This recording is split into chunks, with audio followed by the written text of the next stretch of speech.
Ενημερώσω ότι στο Παρίσι διεξάγεται ένα συνέδριο για μια πιο ηθική προσέγγιση αυτής της τεχνολογίας, αλλά και προτείνονται λύσεις, ούτως ώστε η Ευρώπη να μην μείνει πίσω σε αυτό το τομέα. Τι λένε όμως οι νέοι που μίλησαν στον Α? Έχει τύχει να με πάρουν τηλέφωνο και να χρησιμοποιήσει τη φωνή της μητέρας μου και να πούνε ότι έχει συμβεί κάτι σοβαρό και να στείλω χρήματα.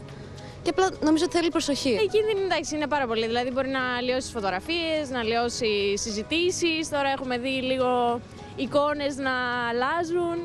Είναι πολύ περίεργο. Πιο επικίνδυνο πιστεύω είναι για την μεγαλύτερη ηλικία, η οποία εμείς μεγαλώσαμε στο ίντερνετ, οπότε ξέρουμε να το χειριζόμαστε καλύτερα. Θα έπρεπε να υπάρχει κάποιος έλεγχος, να υπάρχει κάποιος περιορισμός. Πώς μπορούμε να αποφύγουμε την εξαπάτηση από την κακόβουλη χρήση της τεχνητής νοημοσύνης? Χρειάζεται πολύ μεγάλη προσοχή προκειμένου κανείς να είναι έτοιμος να αμφισβητήσει τα πράγματα που βλέπει, προκειμένου να είναι ασφαλής. Βρισκόμαστε σε μια εποχή μηδενικής εμπιστοσύνης. Πρέπει να διασταυρώνει τις πληροφορίες που του έρχονται. Γιατί, για παράδειγμα, κάποιος έρχεται να του προσφέρει χρήματα, γιατί μια υπηρεσία, μια τράπεζα έρχεται σε εκείνον ενώ δεν έχει κάνει καμία ενέργεια εκείνος.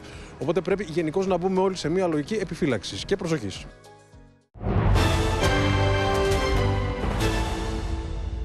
Στο μέτωπο της οικονομίας τώρα και σε μια